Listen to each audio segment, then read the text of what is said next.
Welcome to the Elevate Talk Show. I am your host, Anna Johnson-Coffin. And I'm Adriana Coffin, your co-host. So I just want to let you know that we've made it over the 100 subscriber mark. We have exactly 101 subscribers, and I want to thank all of you who subscribed and helped us to get to this point. And if you haven't done so already, I want you to take a second to like this video and to subscribe so that you don't miss any of our upcoming episodes. Yes, we thank you for pushing us over, and we want to continue to grow the show. Yeah. Right? And we have a great show planned for you today. In our Around the Town segment, the Elevate Talk Show takes you to the City of Decatur, Georgia. There are lots and lots of things happening in the City of Decatur. We go there all the time, and we're going to show you some of our adventures there today, so stay tuned for that. Also, in our perspective segment, that's the segment where Adriana and I discuss a particular topic. We ask a question to our audience, and then we discuss that question on the show. We're going to be talking about affordable housing. Is affordable housing a problem in America? We're going to be discussing that today. And then, continuing the conversation, we will be doing that with William Johnston of the MicroLife Institute, which is the organization that funds and runs the Tiny House Atlanta program. So we're going to be talking with him, and he had some amazing things to say about micro-living, about affordable housing, about the tiny house movement, all of that good stuff. He is a tiny house evangelist. And so I came away inspired, enthused, invigorated. As a matter of fact, after finishing my interview with him, I went and cleaned out my closet. So I'm telling you, he is a dynamo. Don't want to miss that interview. So what else, Age? Yes, in our Meal of the Week segment, I'm going to be showing you how to make a quick, easy chili recipe, which is great for all the cold winter evenings we've been having lately. Yeah, and let me tell you, she made it this week. We're her test dummies, me and my husband, and it was amazing.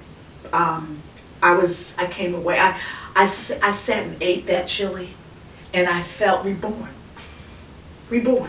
It was wonderful. You absolutely must make this chili, so make sure you stay tuned for the Meal of the Week. We need to take a break. We're going to go away, but we'll be right back.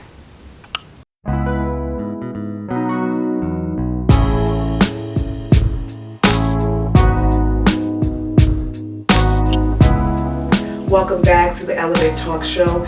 And in our perspective segment, we're going to be talking about the question that we put out there to our audience. And this is the question: is lack of affordable housing a problem in the United States? And if so, what do we do about it? So that's the question of the day. Is lack of affordable housing a problem in America? What do you think? Yeah, I think it's an enormous problem. I mean, when we're driving around our city, Metro Atlanta, I mean, every single day it seems like there's a new set of expensive luxury apartments popping up, but there's like hardly any affordable housing being built. I mean, so many people are having to pay, you know, $1,400, $1,500, even $2,000 a month for rent, just to rent a 2-bedroom apartment. And so, I mean, this is a topic that really hits near and dear to my heart. I know people personally who are struggling, and these are people who work for a living.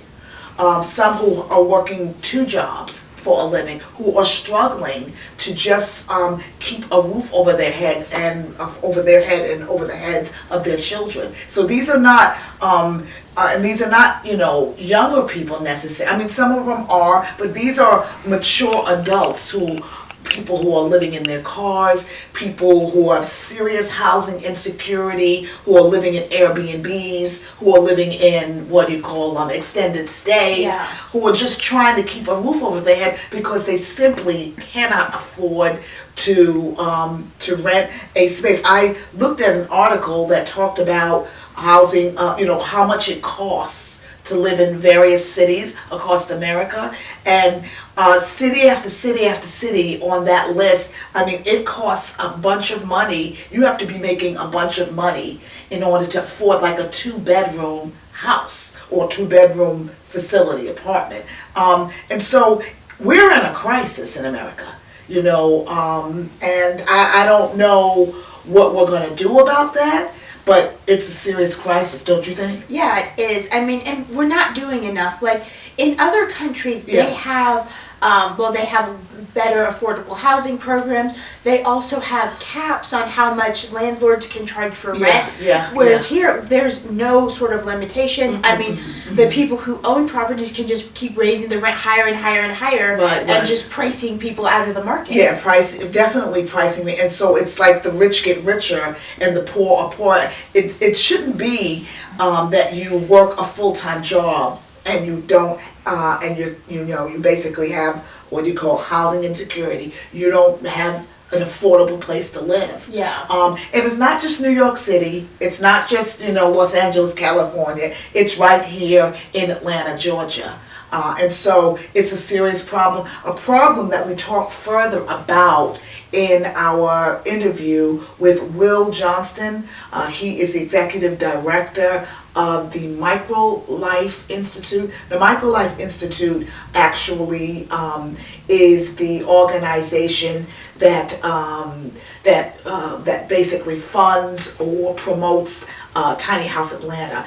An extraordinary interview with him. I came away from that interview probably with more questions, a lot of answers, but a lot more questions. I could have talked to him another hour, but you must stay tuned. Matter of fact, our interview took up quite a bit of time, and so we're going to have 2 parts. But today is part 1 of our interview with William Johnston. Stay tuned for that in the next segment called Continuing the Conversation. We need to take a break, but we'll be right back.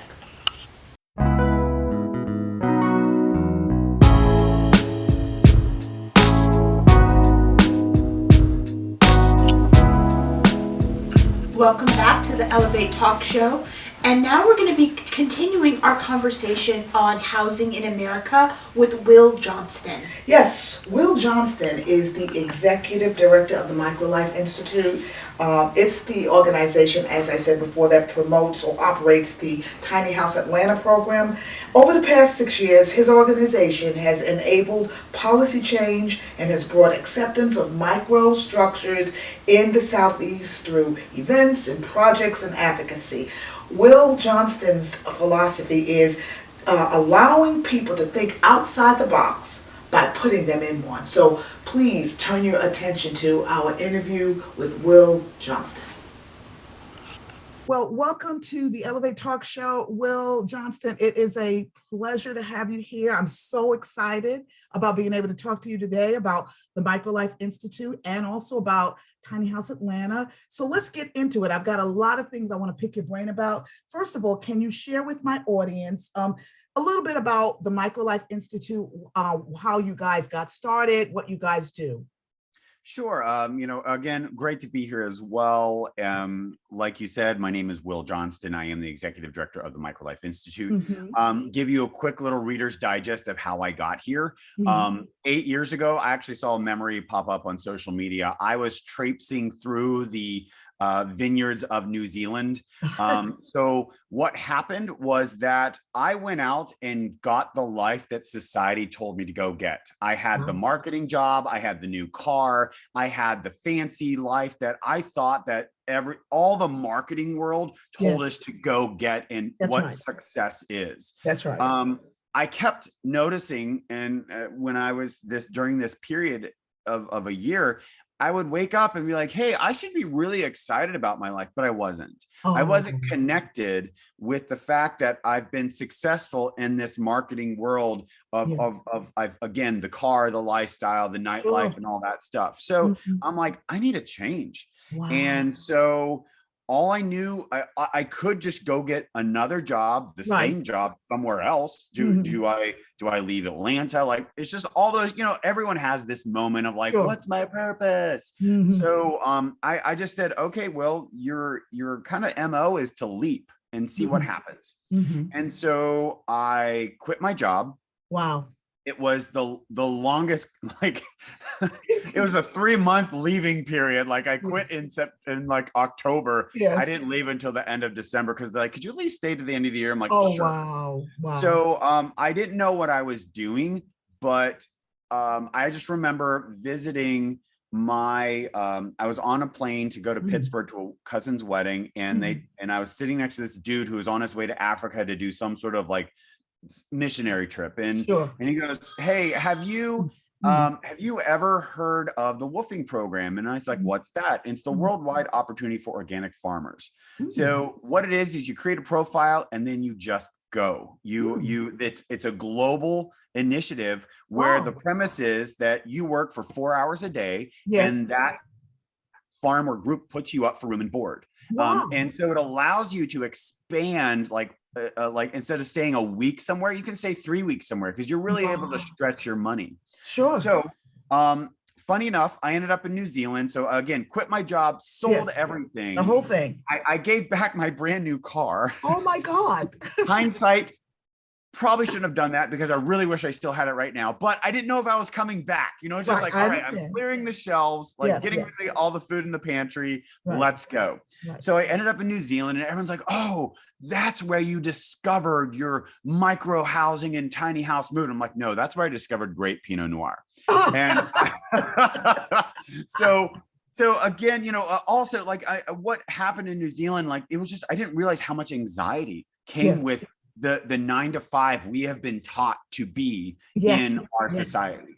When we still could be successful with only, like, you hear the book, The 4-Hour Work Week. I feel like we're being lied to, saying we've got to work so hard to have this life that really we don't like at all. Exactly. So take all that. I spent a lovely 3 months in New Zealand. I drink a lot of wine, do a lot of backpacking, work on vineyards. And over my years in Atlanta, I've been afforded a great network.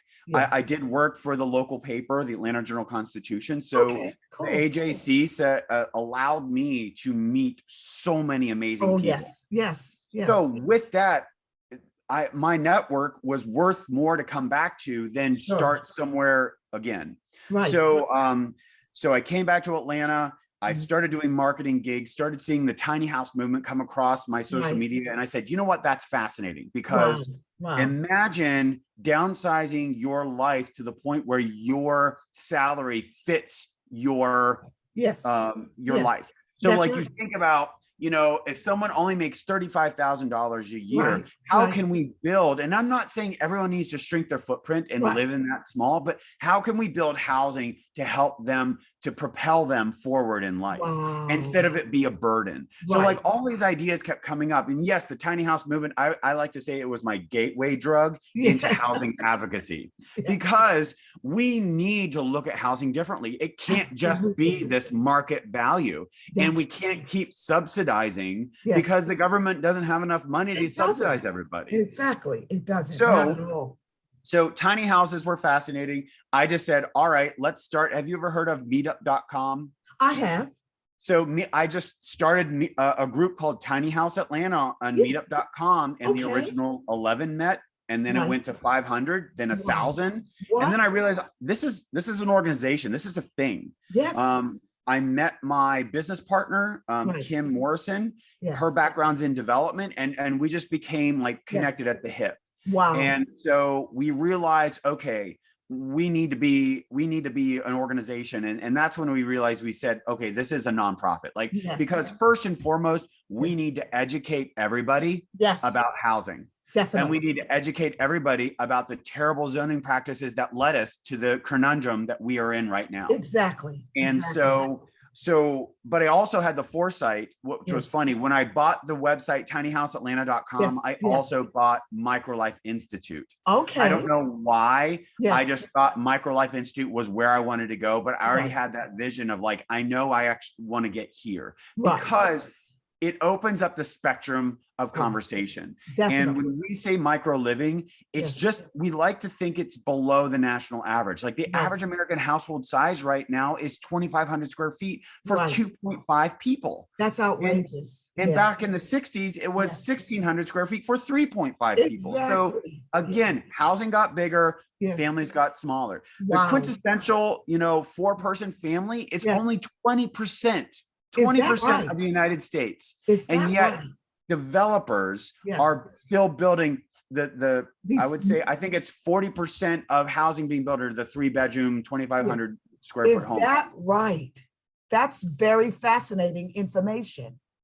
We helped rewrite we helped the state of Georgia adopt the Tiny House Appendix Q. I want to say. And what it does, each city and municipality needs to adopt this appendix as well. I believe it rolls into the zoning and code in the next couple of years, but right now it has to be brought in through council and voted on. And what that does is it defines tiny houses in the state of Georgia as 400 square feet or smaller on a foundation. Wow. So that means it is a house on a foundation. The tiny houses on wheels, which you see on the TV shows and all that fun stuff. And Zach Giffen is one of my good friends. So I believe tiny houses on wheels plays a huge role in the whole conversation of housing. Because I don't think we should put anyone in a small box if they don't want to be there. So people come to us and I'll get into our pilot project called on Vaughn. I get kind of offended when someone comes and sees my house and says, oh, this will be great for homeless people. And I'm like, wow. 8 professionals live here. Like I live here. So I understand where your mind is, that you're trying to solve a problem for another demographic. But I need you to look at policy to allow for everyone to have the option to live in the space that they desire. That's right. And not box. It's kind of a play on words, but not box people in, really, because it can be for whoever needs or wants to live in that space. I mean, you look at New York City. I mean, I'm in luxury space compared to New York City. And just the way we are going, like we're going the way of San Francisco. If we don't get our act together and actually pass better gentle density and livable density policy, all of Metro Atlanta is going to be on the price range of San Francisco. And I mean, legacy residents are going to be pushed out. Minorities are going to be pushed out. It's just going to go back right to the top 10%. So it sounds like you're saying we are currently in a crisis. We are in a crisis. We're in a crisis. We are in a crisis. So again, so fast forward, MicroLife Institute, we do a lot of education. First and foremost, we educate and advocate. We just want people to understand that, from redlining to, again, bad zoning policy, as well as racism, all of that has played a role to us leading to today on how we are approaching, because I think it's totally unfair. For us to go to the, minority neighborhoods now and say, oh, we're going to buy up this land and put all these expensive homes in it, but we can't touch, the affluent areas. I hope you enjoyed part 1 of our interview with Will Johnston. We're going to take a short break, but we'll be right back.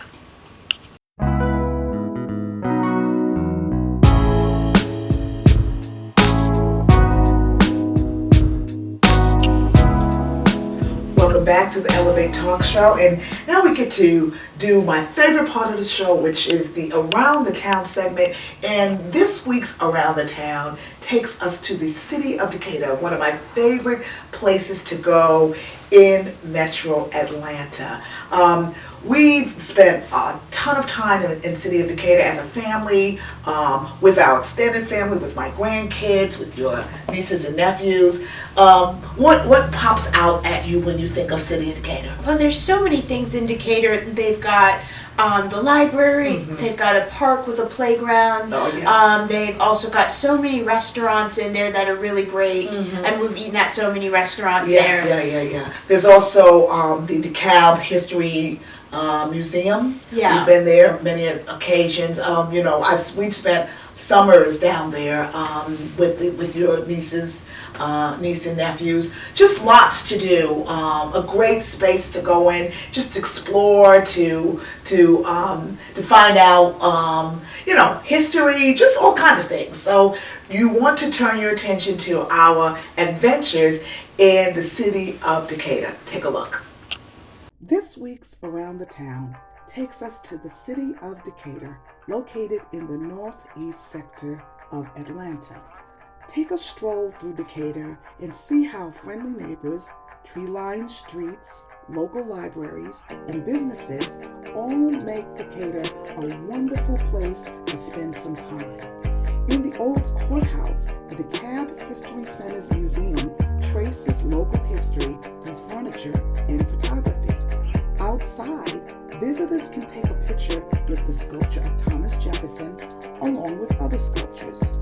Whether it's bowling with friends at the nearby bowling lane, visiting a historic house and church, or stopping in at the Decatur glass blowing shop to watch an artist's work, there is so much to do in Decatur. The Manuel J. Maloof Center, located at 1300 Commerce Drive in downtown Decatur, contains the offices of the Chief Executive Officer for DeKalb County, as well as other staff, and is where the Board of Commissioners meet to do the business of the county. If you visit the downtown area with your kids, make sure to stop by the playground, which is conveniently located across the street from the Decatur Library, and stop by the half-price bookstore located in the suburban Plaza Shopping Center a short distance away.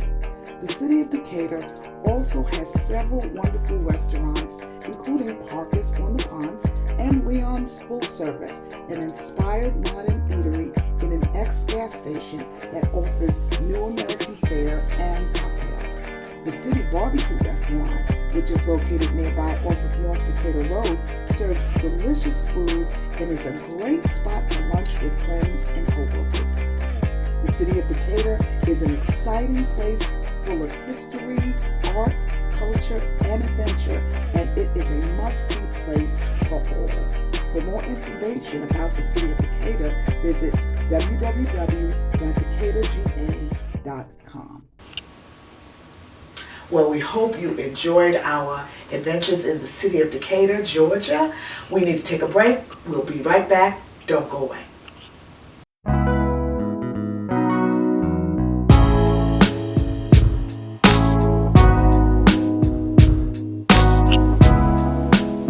Welcome back to the Elevate Talk Show, and in today's Meal of the Week segment, I'm going to be showing you how to make a really easy chili recipe. Yes, she made it earlier this week, and it was delish. Like I said earlier, it was like a spiritual awakening for me. Sitting down and eating those bowls of chili. I won't tell you how many, okay? Won't tell you how many, that's between me and God.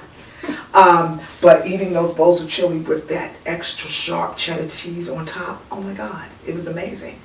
So you absolutely want to watch her make this and add that to your meal plan. So take a look at this week's Meal of the Week. Welcome to our Meal of the Week segment. Today I'm going to be showing you how to make a really easy chili recipe. So let's get started with our chili recipe. So I'm going to start off by browning off 2 pounds of ground beef. So I'm just going to stick this in a pan that's on medium-high. And I'm going to season it with a tablespoon of salt, 2 teaspoons of pepper,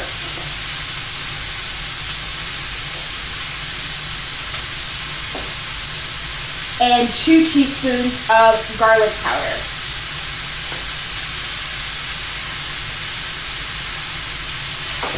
Alright, so I'm just going to stir that around and mix the spices together and let the ground beef brown all over. Alright, so it's been about 5 minutes and the ground beef is fully cooked.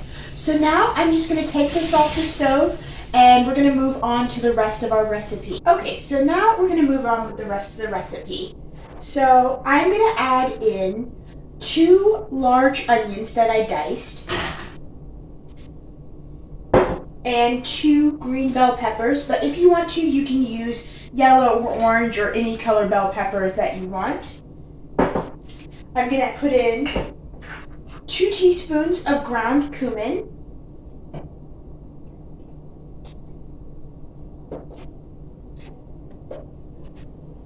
A teaspoon of red cayenne pepper. 2 teaspoons of chili powder. And 2 teaspoons of paprika. Also going to add in 2 cans of canned tomatoes. And I'm going to add in a cup of water. So now that we've added in all of our spices and vegetables, I'm just going to add in the ground beef. And I'm just going to stir this all together, just mix everything up nicely.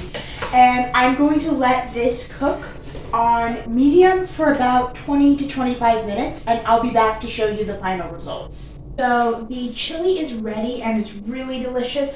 I'm just going to put some of it in a bowl so that I can show you guys what it looks like. When I make chili, I like to just sprinkle a little cheddar cheese on top, but you can put sour cream, or you can put other types of cheese like pepper jack. You can just have fun with it. So I'm going to give you a little close-up shot so that you can see what it looks like. I enjoyed this recipe and I can't wait to see you again next week.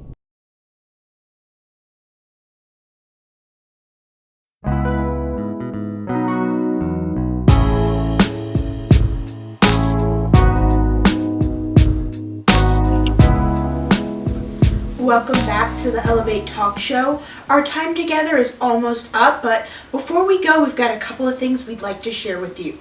We started a business directory, which is a free place for you to advertise your business and get it in front of more customers. So if you're looking for a place to list your business, just click the subscribe button and then leave a comment with your name, your business name, and your contact information, your phone, email address, and the website of your business, and we'll add you to our directory for free. Absolutely, absolutely. Just a little thing we can do for the business community.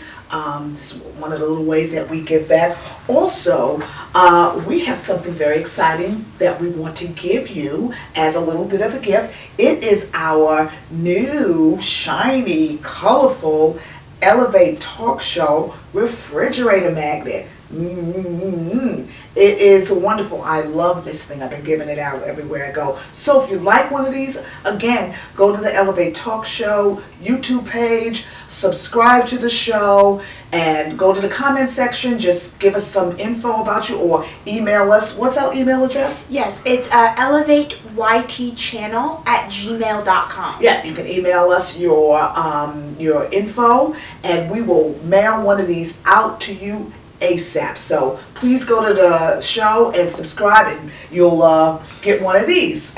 Also, can you remind our audience about when they can see us? Yes, so we upload to YouTube every week, but you can also watch us on Sundays at 6 p.m. At 7 p.m. At decab25.com, or if you have Comcast, you can watch us on channel 25 and catch us on the public access channel there. That's right. So there's multiple ways that you can catch us, catch the show, watch the show. So please do. I want to thank you again. I want to thank all of our subscribers, particularly our new subscribers that pushed us over the 100 subscriber mark. We're so excited about that. Thank you for subscribing to the show. And for those of you who are watching who have not subscribed yet, go ahead and click that button. It only takes a second. You will get updates on any new shows that are coming along and any other things that we might be doing. So please take a moment to do that today. We appreciate all of you for watching us. We don't take that for granted. We know you could be doing anything else. Everybody's busy, but we thank you for taking time out to watch our show. We gotta go now, but we will see you next time on the Elevate Talk Show. Have a great week, everybody. Bye.